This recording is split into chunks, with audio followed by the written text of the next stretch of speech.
नमस्कार दोस्तों, आज हम बात करने वाले हैं उस टॉपिक पे जो कि हर किसी के मन में होता है। कभी ना कभी ये ख्याल ज़रूर आता है कि कल की अवतार या फिर ईश्वर को हर बार क्यों आना पड़ता है। लेकिन हम इस विषय में ज़्यादातर बात करेंगे कि कल की अवतार को क्यों आना पड़ता है। ठीक है, सबसे पहले इस बारे में हम बात करने वाले हैं, तो चलो अभी वीडियो को स्टार्ट कर लेते हैं।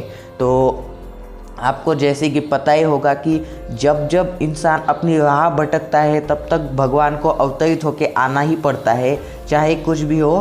तो यही रीज़न है। और दूसरा रीज़न अगर हम बोल सकते हैं तो वो ये है ना कि जो 4 युग जो बटे हुए हैं, सत्य, द्वापर, त्रेता, कली, और ये जो युग है ना, इनमें इंसान की सोच हर बार बदलती रहती है। जैसा कि जैसे जैसे समय बीतता है वैसे वैसे इंसान चला जाता है, बुरा होता जाता है। तो यही होता है ना कि जब जब इंसान अपनी राह भटकता है तब तक प्रभु को आना ही पड़ता है, चाहे कुछ भी हो। और इस बार भी वो आएंगे, और सिर्फ उन लोगों के लिए आएंगे कि जो कि भक्त लोग होंगे, जो कि मतलब भगवान को मानेंगे और पूजा करेंगे या फिर अच्छे मार्ग पे होंगे। उन्हीं लोगों के लिए प्रभु कल की आने वाले हैं अभी।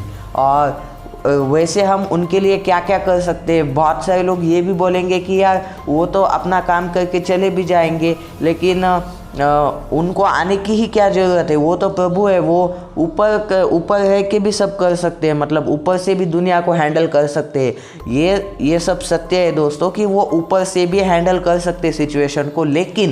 लेकिन ऐसा है ना कि वो अपनी लीला भक्तों को दिखाना चाहते हैं, क्योंकि बहुत सारे भक्त ऐसे भी होते, वो हम बोलते हैं कि हमारे सामने नहीं आते हो आप मतलब हमसे नाराज़ हो जाते हो। फिर भक्त नाराज़ हो जाता है प्रभु से, तो इसीलिए उनको लीला दिखाने के लिए प्रभु को पृथ्वी पे आना पड़ता है।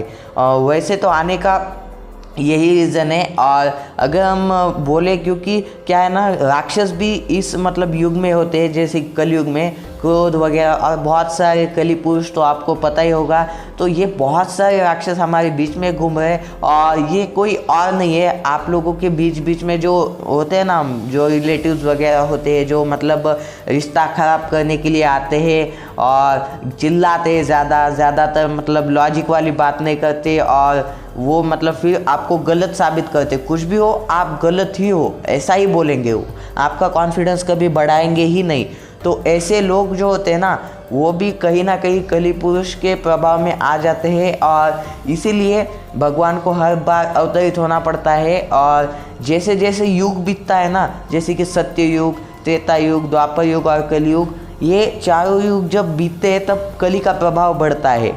और कली जो है वो अमर है, और वो क्यों अमर है वो मैं आपको कुछ दिन बाद वीडियो लेके आऊँगा, वो भी आपको बताऊँगा, फुल एक्सप्लेन करके बताऊँगा कि वो कैसे अमर है। तो चलो अभी आ जाते हैं टॉपिक पे कि ऐसा क्यों होता है। ठीक है, तो आपको पता है परिवर्तन ये संसार का नियम है, और यही चीज़ अपने इंसानों पे भी अप्लाई होती है, हम पे भी अप्लाई होती है। अब सबसे पहले हम धर्म के मार्ग पे थे, जैसे कि सतयुग में भले कोई बोल नहीं पाता था, लेकिन सबके सब एक दूसरे का माइंड रीड कर सकते थे। मतलब इसीलिए उसको सतयुग बोला जाता है, क्योंकि वहाँ पे सब लोग दिमाग पढ़ सकते थे सामने वाले का।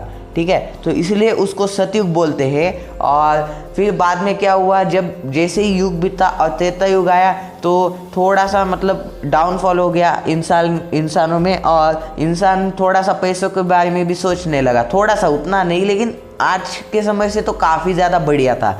लेकिन वहाँ उतने ईमानदार लोग थे कि 75 to 80% उतने ईमानदार लोग थे ना, कि भाई वहाँ पे अगर सोना वगैरह बहुत सारे हो जाए ना, तो भी मतलब अगर किसी को पूछो कि भाई ये सोना मेरा है क्या, करोड़ों का सोना, अब्जों का सोना, तो वो यही बोलेगा कि नहीं भाई ये मेरा नहीं है सोना। और सतयुग में 100% लोग ये बोलते थे। लेकिन त्रेता युग में क्या हुआ, घट के 75 to 80% लोग अच्छे थे, और उसके बाद जो बाकी के लोग थे 20% वो बुरे लोग थे।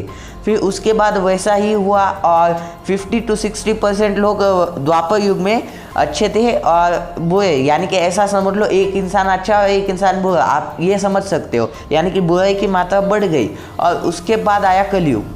यहाँ पे तो भाई आप आज की दुनिया में तो यही देखोगे कि सबके सब फ्रॉड हो चुके हैं, लेकिन कलयुग के स्टार्टिंग में जो था ना वो 75% लोग फ्रॉड थे, और बाद में जो है ना धीरे धीरे धीरे उनके बढ़ते बढ़ते आज सिर्फ और सिर्फ 2 से 5% ऐसे लोग हैं ना जो कि ईमानदार है बहुत ज़्यादा, और आपको बिलीव नहीं होगा लेकिन ऐसे लोग भी आज की दुनिया में है।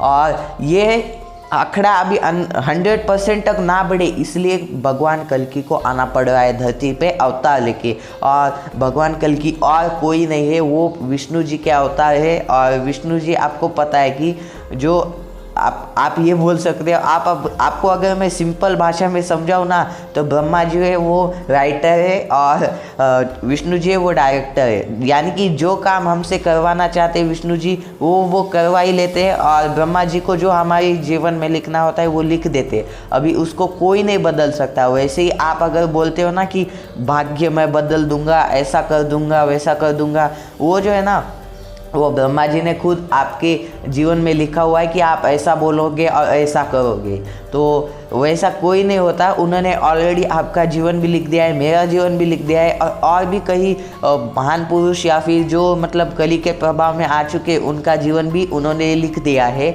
और ब्रह्मा जी हम जो हाथ हिलाते हैं या फिर मतलब कहीं पे जाते हैं, चलते हैं, फिरते हैं, तो वो सब करते हैं ना, वो भी जो है वो विष्णु जी के मर्जी से करते हैं। तो अभी चलो आ जाते हैं इस टॉपिक पे ना कि भाई भगवान अगर अवतरित बिना होके भी आ सकते हैं, तो ये तो मैंने आपको बता दिया है कि भगवान को अवतार लेने की ज़रूरत नहीं, लेकिन भक्तों के लिए वो आते हैं।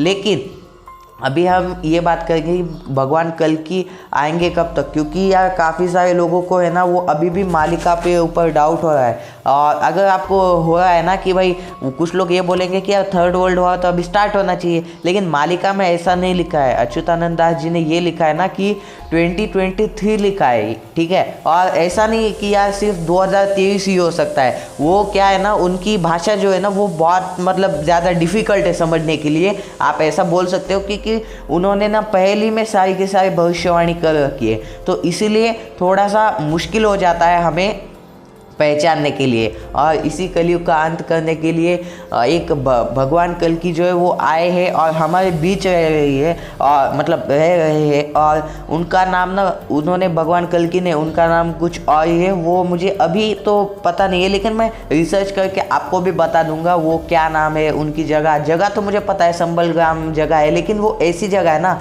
कि जो गुप्त जगह है, वो किसी को नहीं दिखाई देगी, सिर्फ और सिर्फ जो भक्त होंगे ना उनको ही दिखाई देगी। और वो अगर किसी को बोलेंगे तो भाई उनको लोग पागल समझेंगे, ठीक है। तो यही है कलयुग का प्रभाव। और कली ने बहुत सारे वचन भी मांग लिए थे भगवान से कि मैं ये करूँगा, मैं वो करूँगा, आप मुझे रोकोगे भी नहीं। और क्या क्या वचन मांगे थे वो भी मैं आपको बताऊंगा, बस उसके लिए थोड़ा सा इंतज़ार कीजिए। जल्दी जल्दी मैं वीडियो डालने का कोशिश करूंगा।